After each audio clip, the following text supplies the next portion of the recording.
Hello all, எல்லாருக்கும் வணக்கம்.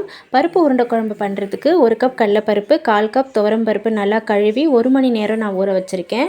ஒரு கடாயில் எண்ணெய் விட்டு காரக்குழம்பு எப்படி தாளிப்போமோ அதே ப்ராசஸ்லாம் தாளிச்சிட்டு 2 மீடியம் சைஸ் வெங்காயம், 2 மீடியம் சைஸ் தக்காளி எல்லாமே நல்லா வதங்கின பிறகு 2 ஸ்பூன் குழம்புத்தூள், 1 ஸ்பூன் சாம்பார் தூள், கொஞ்சமாக தனி மிளகாத்தூள், மஞ்சத்தூள் இது எல்லாமே சேர்த்து பச்சை வாசனை போன பிறகு ஒரு எலுமிச்சை சைஸ் அளவுக்கு புளி தண்ணி ஊற்றிருக்கேன். கூடவே கொஞ்சம் தண்ணி விட்டு நல்லா கொதிக்கட்டும். கொதிச்சிட்ருக்கப்போ மிக்ஸி ஜாரில் கொஞ்சம் தேங்காய் கூட 1 ஸ்பூன் சோம்பு, சீரகம் நல்லா மைய அரைச்சி இந்த பேஸ்ட்டையும் இந்த குழம்பு கூட சேர்த்து நல்லா கொதிக்க விடுங்க.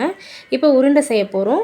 நம்ம ஆல்ரெடி ஊற வச்சுருக்க பருப்பு கூட ஒரு 2 பல்லு பூண்டு, கொஞ்சம் சோம்பு, ஒரு பச்சை மிளகாய் போட்டு அரைச்சிட்டு அது கூடவே கொஞ்சம் உப்பு, பெருங்காயம், ஒரு வெங்காயம், மல்லி, கருவேப்பிலை இது எல்லாமே சேர்த்து மிக்ஸ் பண்ணி சின்ன சின்ன உருண்டைகளாக பிடிச்சி நம்ம கொதிச்சிட்ருக்க குழம்புல போட்டு 10 நிமிஷம் சிம்மில் வச்சு வேக வச்சு எடுத்தோம்னா சூப்பரான பருப்பு உருண்டை குழம்பு ரெடி.